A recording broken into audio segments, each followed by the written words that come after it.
6 сынып қазақ тілі 11 аудиомәтін. Туған елде кездескенше. Варшаваның түбі еді түс кезі, кезекші айтты бір жерлесің келіп тұр. Қазақ екен күлім қағып тұр көзі, мұныңдағы жан жүрегі еріп тұр.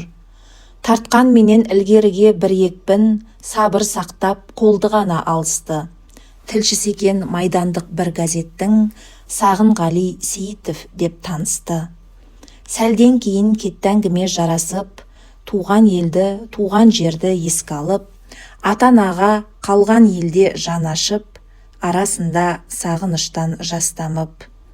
Бір сәт деді екеуі жеңеміз, қалды артта қиындықтар азап күн. Бұл соғыста көрініп жүр білеміз, ерлік жасап қыздары да қазақтың. Деген кезде Сағынғали жай ғана құлақ түрді Хиуаз оның сөзіне.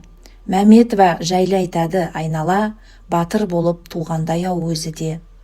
Мәметова, елең етті Хиуаз, Мәншүк болар сірә оның есімі. Иә Мәншүк, соңында оның қалдаңыз, қазағымның олды ардағы асылы.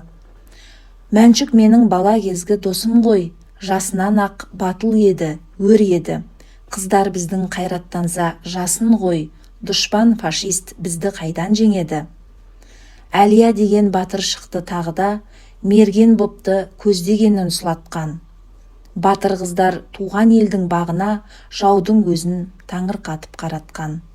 Сағынғали кетерінде өтініп, Хиуазды редакцияға шақырды.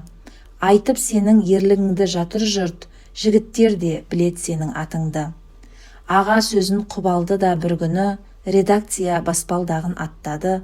Тыңдағанда естіледі бір түрлі, мұны келіп барлығы да мақтады. Сөз емес бұл айтқан сонша асырып, қазақ атын жүрсін қалқам шығарып, ел басына күн туғанда ашынып, апаларың көтерілген туалып.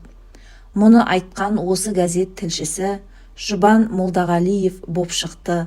Ақын десе ақын екен бұл кісі, сөйлеп болып тебіреніп жыр төкті.